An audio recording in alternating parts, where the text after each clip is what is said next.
Late one sleepless night, I stumbled across a peculiar ad buried deep in a Reddit thread. It offered the chance to clear all debts with a single challenge, if I was brave enough to accept. The details were vague, cloaked in intrigue, but my mounting desperation left me no choice. Following the cryptic instructions, I found myself at a desolate warehouse on the edge of the city. A dim, flickering bulb cast an eerie glow over a battered metal door. Without a word, a figure in a dark hooded jacket slipped me a card marked with 3 enigmatic symbols. On the back, a chilling message. "This is your shot. Step through if you dare." The corridor reeked of chemicals and stale air.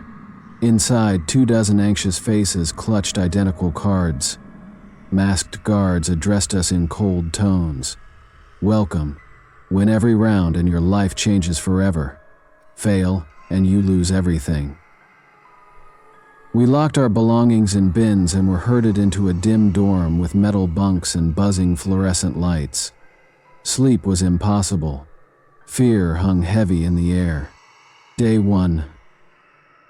Trigger-firing morning came, bleak and unrelenting. We were given bland rations before entering a long chamber lined with hanging targets and paintball-style guns on tables. Our masked overseer announced, "You each have 3 shots to strike the bullseye of your assigned target. Miss all 3, and you are eliminated." I lifted a gun, feeling its unfamiliar weight. The ammunition wasn't paint. It looked like metal pellets. My arms shook as I aimed. My first shot veered off center, hitting the outer ring. Better than a complete miss. Nearby, I heard terrified gasps, and then a woman began to cry. She'd used up all her shots without hitting the mark. 2 guards dragged her into an adjacent corridor. A moment later, a gunshot rang out. I steeled my nerves, aimed again, and fired. The pellet struck just inside the bullseye. Relief flooded me as my station's light turned green. By the end of the game, only 12 of us remained. We trooped back to the dormitory in grim silence. There I heard shaky breathing, saw people trembling as they replayed the day's terror. The next day, we played the game all over again. Day 2, the Labyrinthus Caves. We woke to the buzzing alarm and were guided to a twisting maze of corridors. The lights flickered ominously. A table by the entrance held 12 locked metal boxes, each labeled with the vest number. A voice crackled overhead. "Within these corridors are keys corresponding to your boxes. You have 15 minutes to retrieve and unlock yours. Traps await the unwary. Succeed, or be sealed inside forever." Location visualized. Cordon, Oakland, California. My pulse raced as we hurried into the labyrinth. Alarms blared, and I heard distant screams as players triggered hidden snares. Jets of flame, spiked pits, or doors slamming shut. I inched along, searching every corner. At last, I spotted a key labeled 7 lodged in a wall crack. A faint chemical odor made me wary. The labyrinth smelled of scorched metal. Clutching the key, I hurried back to the table, each footstep echoing in the claustrophobic corridors. The closer I got, the heavier the air felt with smoke and dust. I found the locked box marked 7 and popped it open with shaking hands. Inside was a slip of paper. "You live another day." I glanced around. Only a few players had managed to return in time. When the countdown reached 0, metal doors slammed, trapping the unlucky. Their last muffled cries haunted me as we were escorted away. We were down to 7 survivors, each wearing haunted expressions. In the dorm, a tension-laden hush fell over us. No one wanted to chat. Alliances seemed impossible in a nightmare like this. I lay awake, half delirious from exhaustion and fear. Day 3. Macastic duel. At dawn, the guards led us to a smaller room with tables spaced out, each lit by a single overhead lamp. The masked announcer told us to form pairs. 7 players meant one would be left without a partner, automatically spared. The rest would face off in a matchstick challenge. "Only one at each table moves on," the voice declared. "You decide how."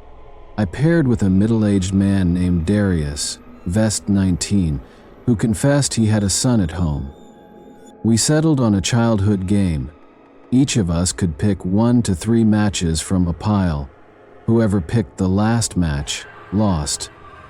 A 10-minute timer began. We took turns removing matches. My stomach twisted at the realization. If I played optimally, Darius would be forced to take the final one.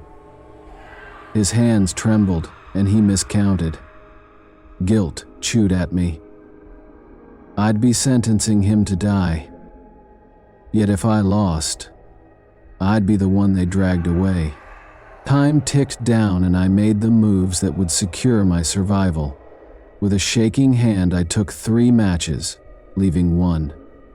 Darius stared at that lone match, eyes wet, then picked it up with trembling resignation. A guard appeared. I turned away, but I still heard the shot that ended him. My stomach lurched. Around us, similar tragedies played out. We lost 3 more players that day. The man who stood alone, Vest 2, had survived by default. His face was ashen, horrified by what he'd witnessed. I wished I could feel relief, but the weight of my actions pressed heavily on me. Day 4. Treacherous stairs. Only 4 of us remained. Me, Vest 2, a stern-faced woman, 12, named Karina, and a quiet young man, 12, who carried a hidden pocket knife. We walked into a chamber with a tall staircase leading to a platform. Each pair of steps was painted either red or blue. The masked figure's voice boomed. "Welcome to the stairs of chance. Only 1 step in each pair is safe. If you choose wrong, the platform will give way. You must ascend within 1 minute." Karina went first, testing the red step. It held. Vest 2 also tried the red, but it collapsed underneath him. He dropped into a dark pit below, his scream cut short by a sickening thud. My heart hammered as Karina jumped to the next pair, choosing blue this time. Miraculously, it was safe. I mimicked her steps, adrenaline surging through my veins. The young man took a different path, only to vanish through a trap door as a loud snap reverberated. We heard him land, then silence. Karina and I continued up the final steps, hearts pounding. We stumbled onto the top platform with seconds to spare, collapsing in relief and horror. The trap doors slammed shut, leaving only 2 of us alive. Karina and I returned to the dorm, its emptiness unsettling.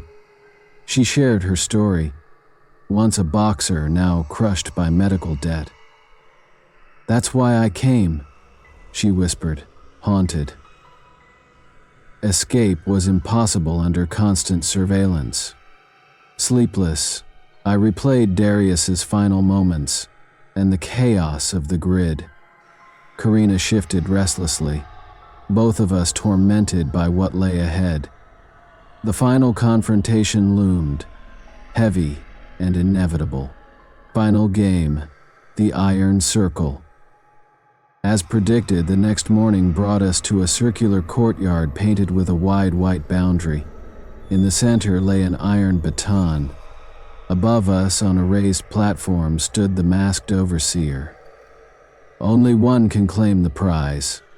A blaring buzzer signaled the start. She lunged for the baton, instincts honed by her boxing background. I tried to grab her waist and topple her, but she twisted, slamming her elbow into my ribs. I pulled her over to me. The baton whooshed past my face. On instinct, I grabbed her arm and spun us both near the line. She lost her footing, dropping the baton. A single gunshot tore through the courtyard. Karina's eyes widened in shock as she crumpled. I froze, baton in hand, tears blurring my vision. The masked figure descended from the platform, accompanied by guards. "Congratulations," they intoned. "You are our champion. Your reward awaits." The guards led me to a room stacked with cash and handed me a key to an SUV. "The money is yours," the overseer warned, "but exposing us will have consequences." Shaking, I loaded the cash and drove away, expecting a bullet at any moment. None came. I paid off every debt, but the relief felt hollow. The memories, Karina's face, Darius's final breath, the screams haunted my nights. Each night I brace for the day they return, though perhaps they won't need to. The horror I survived is punishment enough. And moral of the story is, in a horror game, survival depends on your choices. Trust no one, stay alert, and never underestimate the dangers lurking in the unknown.